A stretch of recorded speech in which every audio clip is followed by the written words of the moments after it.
Assalamualaikum warahmatullahi wabarakatuh. Perkenalkan, kami dari kelompok 2. Di sini kami akan mempresentasikan hasil analisis perilaku konsumen dan strategi pemasaran dari produk yang kami pilih, yaitu GoPay. Saya Farah Nadia Afifa dengan rekan-rekan saya, Tiffany Fadlika Dwinayara, Dinda Permatasari, Alia Nasution, dan Asani. Saya Farah Nadia Afifa dengan NIM 104012300067. Di sini saya akan menjelaskan latar belakang. Industri keuangan di Indonesia saat ini tuh sedang mengalami perubahan yang besar. Awalnya yang belanja dari uang tunai, kini sudah banyak yang menggunakan pembayaran digital. Nah, salah satu pemain dari perubahan ini itu adalah GoPay yang merupakan aplikasi e-wallet yang terintegrasi dengan aplikasi Gojek. Apabila dilihat dari datanya, pada kuartal ketiga tahun 2025, GoPay ini mencatat 24,4 juta pengguna aktif bulanan dan ini itu naik 29% dari tahun sebelumnya. Dan itu cukup menunjukkan berapa cepatnya adopsi teknologi di Indonesia. Yang menarik dari GoPay ini tuh bukan hanya soal angka penggunanya, tapi soal bagaimana ia tuh berkembang jauh dari yang hanya sekedar aplikasi e-wallet biasa hingga dia menyediakan fitur-fitur layanan lainnya seperti transfer gratis 100 kali per bulan, pembayaran untuk token listrik dan pulsa, tabungan digital lewat GoPay Tabungan by Jago, produk asuransi, dan bahkan layanan game dan streaming anime. Artinya, GoPay ini sudah bergeser dari sekedar dompet digital menjadi simbol modernitas dan bagian dari gaya hidup digital masyarakat Indonesia. Selanjutnya di sini saya akan membahas proses membeli, menggunakan, dan membuang pada konteks GoPay. Yang pertama di sini ada from bricks to clicks yang dimana terjadi proses adopsi GoPay ketika kebiasaan belanja ini berubah dari masyarakat yang dulunya pergi langsung untuk berbelanja, kini banyak yang menggunakan aplikasi digital. Dari hasil wawancara kelompok kami, konsumen masa kini tidak lagi mementingkan uang fisik di dompet. Konsumen masa kini lebih mengutamakan kenyamanan, kecepatan, dan fleksibilitas bertransaksi kapan saja melalui smartphone. Ini selaras dengan konsep liquid consumption di mana yang dicari bukan kepemilikan tetapi aksesibilitas instan.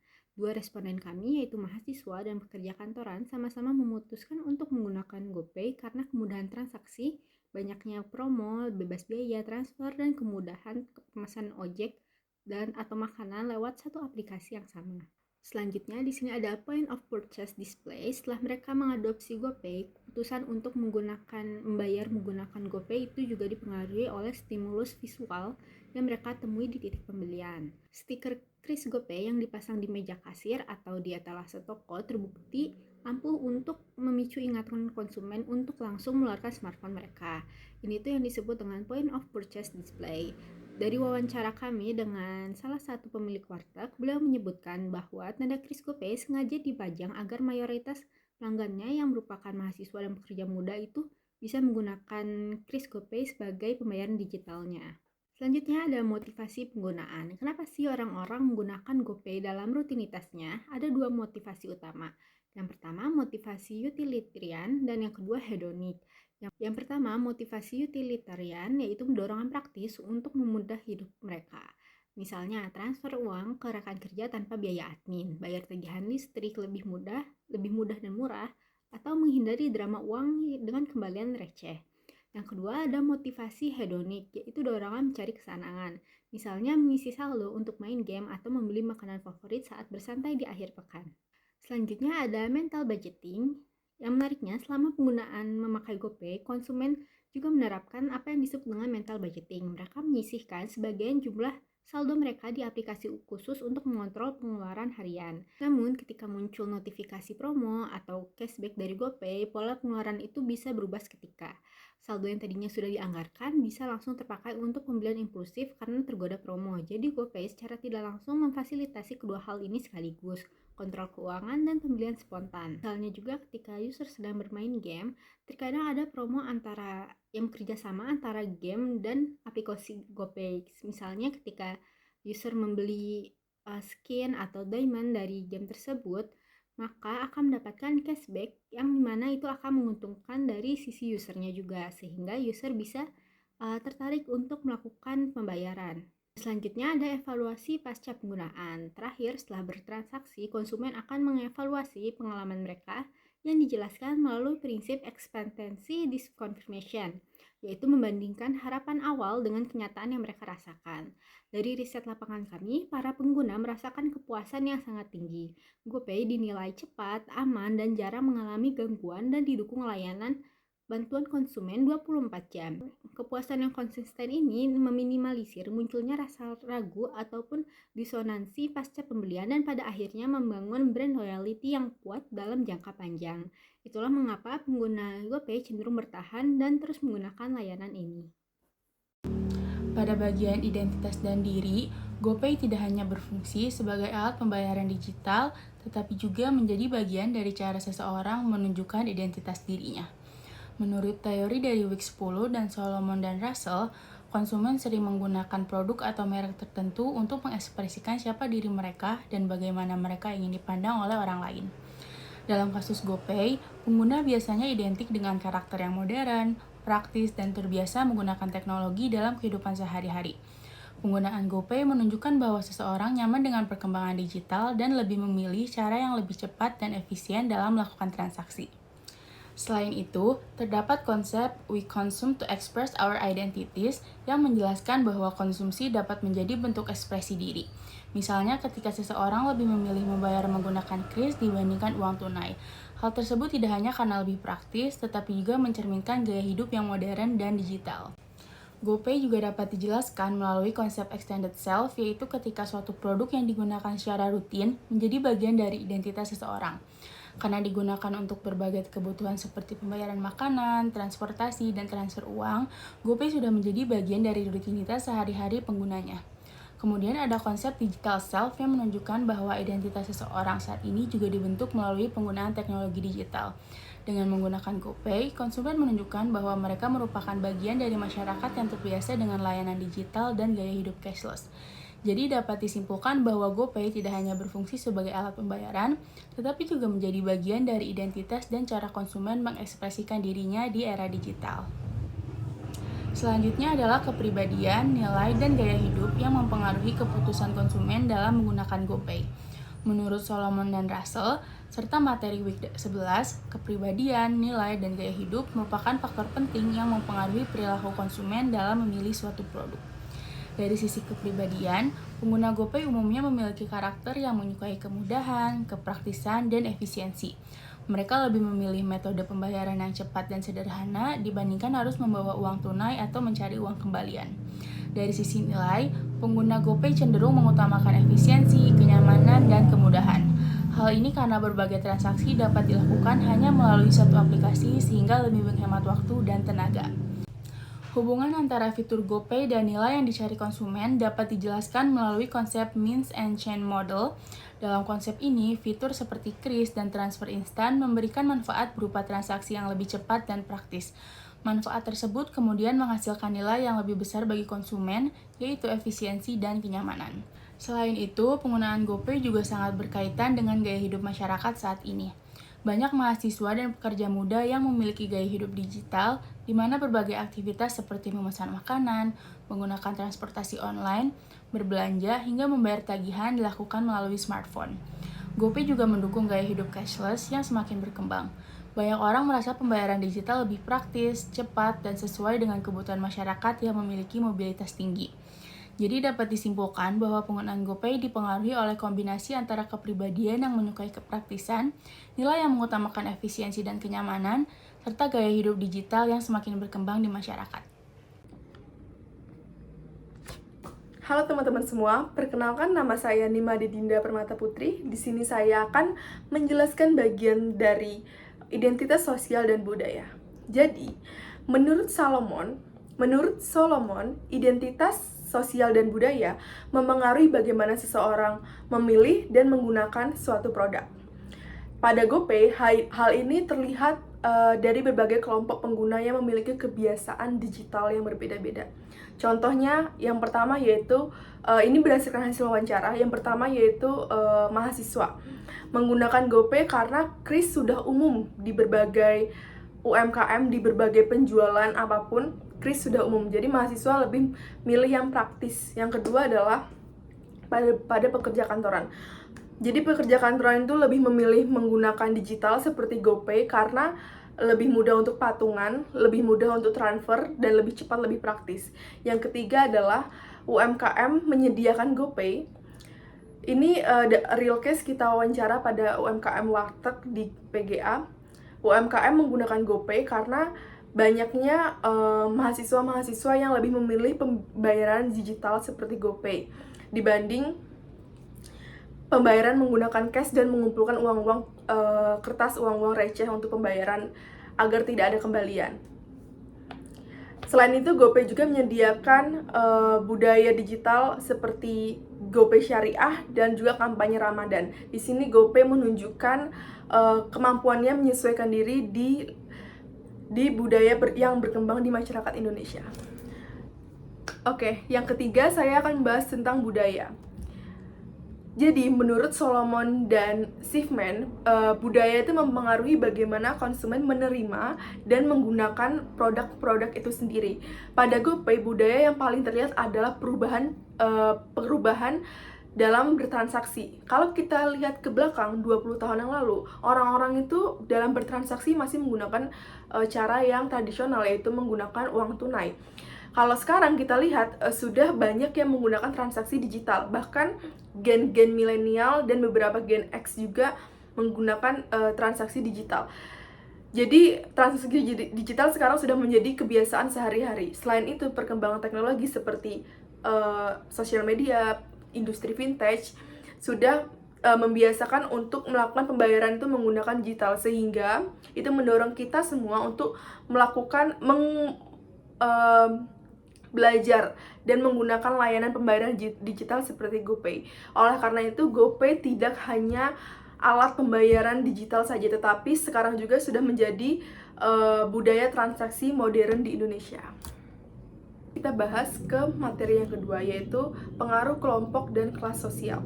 Di sini, pertama, pekerja kantoran menggunakan GoPay itu karena teman-teman sebayanya menggunakan juga GoPay. Ini hasil wawancara dari kelompok saya. Karena teman-temannya sesama menggunakan GoPay. Selain itu, yang buat kita untung itu adalah GoPay menyediakan 100 kali gratis transfer ke berbagai bank, yang dimana itu tuh menguntungkan kita sebagai pengguna GoPay yang pertama kali. Yang kedua adalah mahasiswa terbiasa menggunakan kris di lingkungan kampus, yang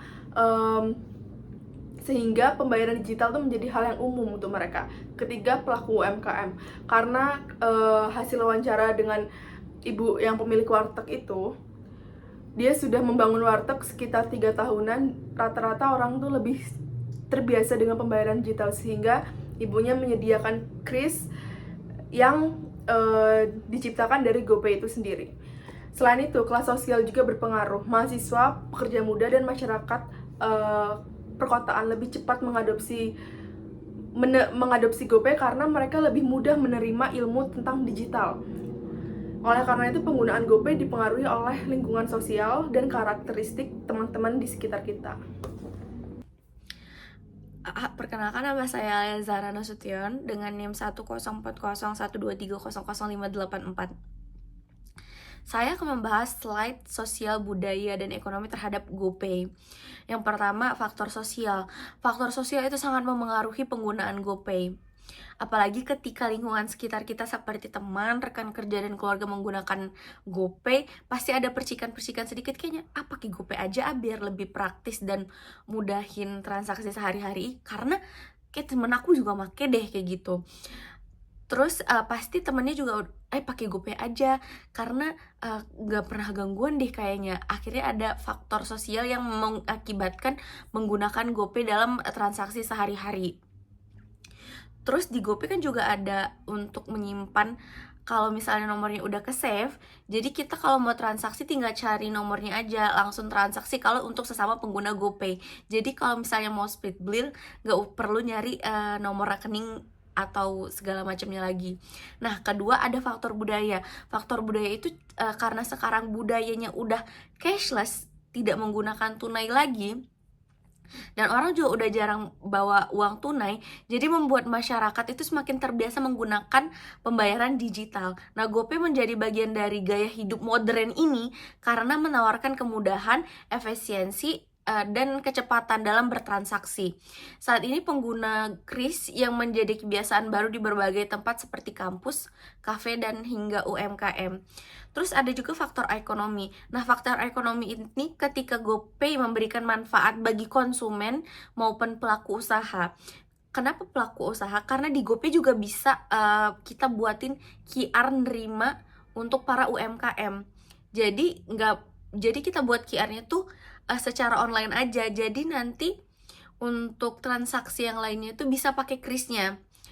Karena sekarang ada beberapa orang tuh mau beli tapi nggak jadi beli karena nggak ada kris. Jadi kita bisa buat krisnya secara online. Terus dia juga mengurangi serta berpotensi meningkatkan penjualan karena semua pedagang udah punya kris. Oke. Nah, di slide selanjutnya ini kita hasil analisis berdasarkan semua perilaku konsumen yang telah kita wawancarai. Nah, itu ternyata dipengaruhi beberapa aspek yang telah kita pelajari di minggu 9 sampai 14. Yang pertama itu ada point purchase display. Ketika konsumen ngelihat ada display kris GoPay di kasir, akhirnya konsumennya bayarnya kayaknya pakai GoPay aja deh gitu. Terus ketika ngelihat papan iklan atau iklan di media sosial, ternyata ada promo kalau pakai GoPay, akhirnya kayaknya pembayarannya pakai GoPay aja, lagi ada promo atau cashback gitu deh kalau nggak salah gitu. Nah, yang kedua itu ada expectancy disconfirmation theory. Ketika kita menggunakan GoPay dan konsumen membandingkannya kepada beberapa hal yang serupa kayak GoPay dibandingkan dengan beberapa e-wallet yang lain seperti OVO, Dana, ShopeePay, dan dia setelah dibandingin kayaknya yang paling oke di sini GoPay deh kayak gitu. Jadi akhirnya dia memutuskan untuk menggunakan GoPay terhadap transaksinya sehari-hari. Terus ada juga mental budgeting. Ada beberapa konsumen tuh menggunakan GoPay untuk budgeting dia. Kayak untuk sebulan dia mau makan, pengeluaran makannya ditaruh di GoPay, jadi budget makannya udah di GoPay semua. Terus ada juga identitas diri konsumen. Ketika GoPay itu menggambarkan identitas sebagai individu yang modern, praktis, dan terbiasa manfaatkan teknologi, akhirnya dia ikut. Kayaknya biar dapat image ini, pakai ini aja deh, pakai GoPay gitu. Terus ada juga means and chain model. Ketika konsumen memilih GoPay karena fitur-fitur yang ditawarkan seperti kris. Terus GoPay kan juga ada transaksi ke berbagai bank tanpa ada biaya admin deh kalau nggak salah, tapi ada limitnya. Kalau nggak salah ada 100 kali dalam sebulan. Nah, itu akhirnya mancing konsumen, pakai GoPay aja soalnya adminnya 0 gitu. Terus yang terakhir ada social identity. Ketika lingkungan sekitar kita, lingkungan sosial kita itu seperti keluarga, teman, rekan kerja menggunakan GoPay, akhirnya kita keikutan juga lah menggunakan GoPay sebagai platform bayar yang kita gunakan sehari-hari. Oke, kita lanjut ke bagian insight ataupun wawasan dari GoPay itu sendiri. Yang pertama itu adalah GoPay sebagai identitas sosial. As extended self, GoPay menyatu dalam rutinitas harian sebagai cerminan identitas modern. Banyak menganggap kalau orang yang menggunakan aplikasi GoPay, mereka sudah jadi bagian dari digitalisasi modern, sehingga itu menjadi suatu identitas sosial bagi pengguna GoPay. Yang kedua, itu adalah ekosistem sebarengan keunggulan kompetitif. Semenjak integrasi dari Gojek, Jago, GoPay Syariah, dan juga layanan gaming yang lainnya, itu menciptakan switching cost yang tinggi, sehingga banyak yang pengguna menganggap perpindahan aplikasi itu menciptakan cost yang tinggi, sehingga mereka bakal bertahan menggunakan aplikasi GoPay. Yang ketiga, itu adalah word of mouth, lebih kuat daripada iklan. Tekanan sosial dari keluarga, teman, dan juga sebagainya, mereka mengatakan, ayo pakai GoPay aja biar lebih gampang. Ini lebih efektif mendorong adopsi daripada iklan itu sendiri. Kemudian cashless belum merata. Di perkotaan, cashless sudah default ataupun merata. Tetapi ada juga bagian seperti pedagang tradisional dan juga daerah lainnya itu masih bisa menjadi celah besar bagi GoPay itu sendiri. Yang kelima, itu promo masuk, pengalaman menahan. Cashback itu hanya menarik pengguna baru saja, tetapi yang membuat pengguna itu setia menggunakan aplikasi itu tersebut adalah konsistensi layanan dan juga CS 24 jam. Itu bisa membangun loyalitas bagi pengguna GoPay. Selanjutnya itu adalah deep dive insight, lanjutan dari slide sebelumnya. Yang pertama itu extended self. GoPay terasa seperti bagian diri. 70% lebih pengguna mengakui GoPay sudah menjadi rutinitas harian. Yang kedua itu switching cost yang tinggi. Ekosistem yang terintegrasi sulit ditinggalkan. Terbukti bahwa Rp0 menjadi switching cost persepsi karena ekosistem sudah menjadi terlalu nyaman. Yang ketiga itu social norm effect. Semua orang pakai GoPay. Ini terbukti 3 kali lebih efisien ataupun efektif. Word of mouth itu lebih bagus daripada iklan konvensional. Oke, berikut adalah 5 rekomendasi strategis dari kelompok kami untuk aplikasi GoPay itu sendiri. Yang pertama itu tetap mempertahankan program word of mouth. Bisa melalui dari menciptakan GoPay Squad di kampus ataupun di kantor. Ini akan menciptakan referral terstruktur berbasis komunitas. Yang kedua itu adalah inklusi digital UMKM, yang mana onboardingnya disederhanakan sehingga pengguna tidak akan diribetkan untuk menggunakan aplikasi tersebut, dan juga dibebaskan biaya merchant selama 6 bulan pertama. Yang ketiga itu adalah brand tanda kutip teman hidup digital. Ini merupakan kampanye berbasis momen nyata bagi mahasiswa, ibu RT ataupun UMKM. Yang keempat itu adalah kalender budaya dan juga religius. Konten seperti hyperlokal, lebaran, Imlek, Natal, HUT RI secara konsisten dan juga diberikan promo khusus, ini akan menarik pengguna untuk menggunakan aplikasi GoPay. Yang kelima itu adalah menciptakan fitur kontrol keuangan. Kategori penggunaan otomasi, batas harian dan juga ringkasan bulanan visual itu menciptakan aplikasi ini menjadi lebih menarik. Oke, selanjutnya itu adalah kesimpulan dari penelitian kelompok kami. GoPay berhasil bukan hanya karena teknologi, tetapi karena mampu menyatu dengan dinamika sosial dan juga budaya Indonesia. Melalui stimulus visual, promo, dan adaptasi budaya lokal, GoPay berkembang menjadi identitas extended self atau bagian dari identitas dan gaya hidup digital masyarakat Indonesia. Sekian dari kelompok kami. Wassalamualaikum warahmatullahi wabarakatuh.